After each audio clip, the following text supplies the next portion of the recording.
You guys have definitely heard of Whisper Flow. It's a paid software where you can say anything you want and it's going to listen to voice transcription and it's going to type it for you just like that. That's Whisper Flow.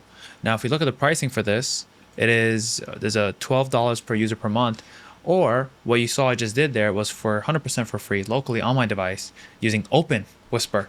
I highly recommend you give this a try. It's free and open source on GitHub. Once you download it, you're going to it's available on all platforms, by the way, Mac, Windows, and Linux. On Windows, you get MSI. Once you download it, you'll be greeted with like a installer page, right? And like a quick setup. But this is the basic, what the application looks like. You have home, chat, notes, upload, dictionary, integrations. I don't use anything else, but they do have like a meeting recorder if you want, and like notes, as well as a way to chat. If you want to chat with a local model, it is available here if you download it. I don't use any of those features though. If you go to your settings and go to preferences, you can choose whether you play dictation sound or if it pauses your media automatically. Notifications, I have things all turned off only for app updates. Hotkeys, if you can set any hotkey you want and you can add multiple hotkeys. I currently have it on Windows, and I don't know what that is. It's like backtick. Yeah, Windows and backtick. And you can put it between tap or hold, meaning you have to hold it, or you tap it to turn it on and tap it to turn it back off.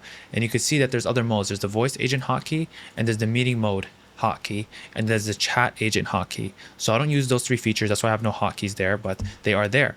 Now, if you want to do speech to text, you can see that this dictation is either local, or you can use a cloud key, or if you make an account with them, you can have it work over the internet as well if you don't have a fast enough GPU or CPU.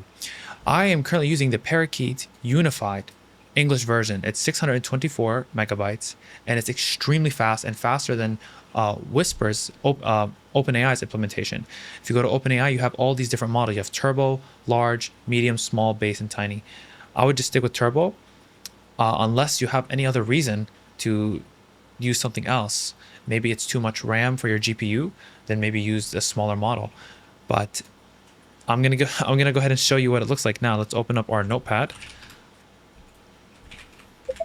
All right, so we're gonna be testing this OpenWhisper implementation and the voice dictation feature to see how fast it runs. Even with a long string of text like this, it should be extremely fast when I hit stop.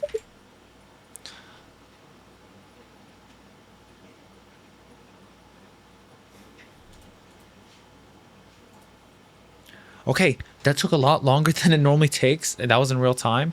I don't know why that was happening, but maybe it's because I'm also recording with OBS, but it's usually much faster than that.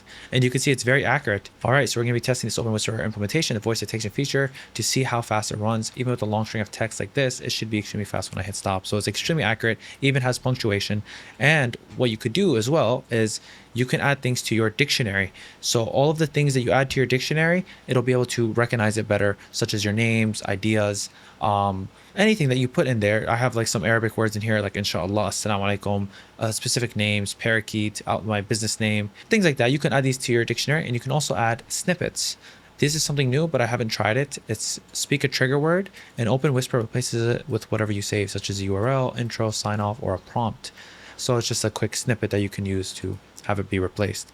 Anyway, this is OpenWhisper, free and open source on GitHub. Go ahead and give it a try. If you have any kind of computer and you're doing coding work, writing work, you're doing anything on your computer, I highly recommend you give this a try. I use this all the time to chat with AI, to code with ChatGPT, and it's free and open source. There's no reason not to use it and save yourself $12 a month.